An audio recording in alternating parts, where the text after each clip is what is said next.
Hey, hi you guys, Rod Stavala here again with Through Evangelist Eyes. And we're in chapter 10 of Exodus, and actually between a couple of chapters, 10 and 11. And we're at the place where the last plague is coming.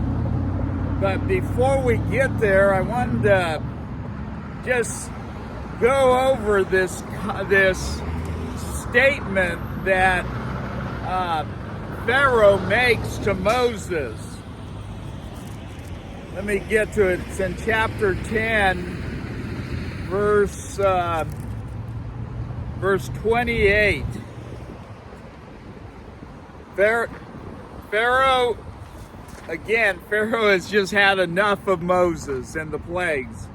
And he says, "Get away from me.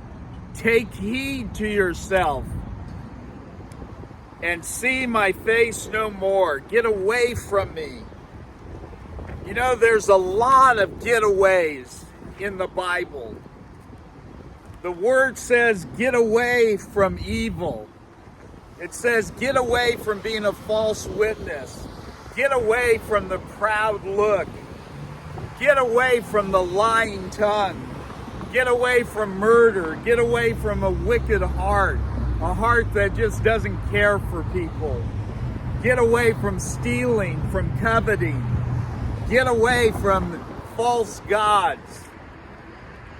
Get away from false images, from murder, from using God's name in vain, from adultery. Get away from those things.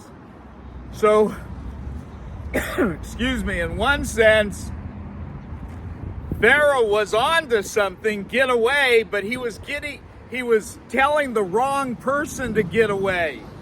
You know, we ought to be saying to people out here, come. That's what Jesus says. He says, come to me. That ought to be our message. Come. You know, Pharaoh had a lot of power. He had a lot of power.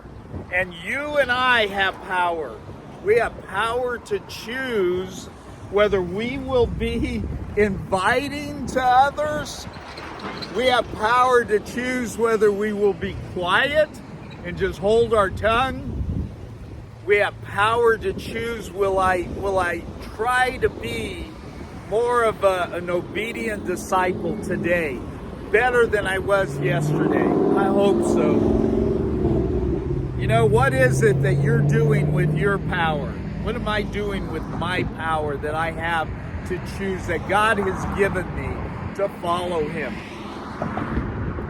Jesus didn't say, get away. Someday He will. Someday He will say to people, get away. But right now, He's saying, come to me. Okay? And let's check and see if that's what's on our heart. More often, may God put that on our heart, that we are saying, come and follow the Savior. That's our message, and that's evangelism, saying, come while there is time to come to Christ. God bless you, and let's go tell somebody to come.